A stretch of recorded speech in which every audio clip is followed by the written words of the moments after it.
Hey, I'm going to show you the RPV valves for the INEOS Grenadier. So what you're going to do is you're going to order these online, and we're going to give you a special bracket. And we're just going to outfit these on a factory wheel for you so you can see what's involved.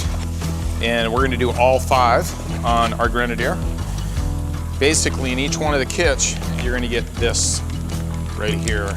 The RPV valve, the bracket that we've made and designed, and then you're going to get a spacer for mounting this. And we'll show you how this all goes together. So with the RPV valve, it enables you to air down at a much quicker pace to the tire pressure that you want to do. It's a real simple process. You can just stick a gauge on there, pull back the lever, allows you to air down to what you need. When you get these parts, what you needed to do is show your tire technician, because it's going to take more equipment than what you're going to have at your average home, unless you have a tire machine at your house.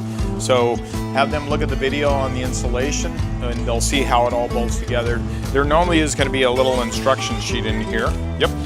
So there's our instruction guide. That's probably just going to show you the order on how to install the products. So make sure that they have this and that, the bracket and the spacer, and you will be all set. And we'll show you how this is done right now.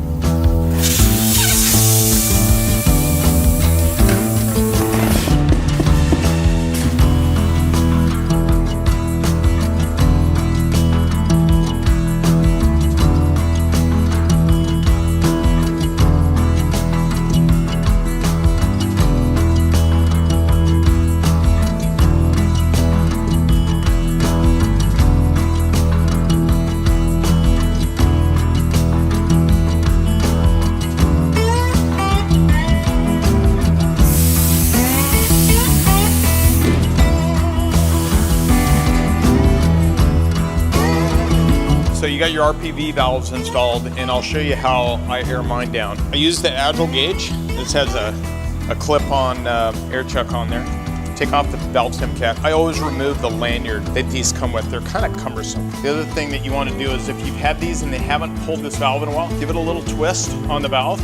Go ahead and clip on the gauge, and you'll see a pressure. Let's go down to 20 PSI.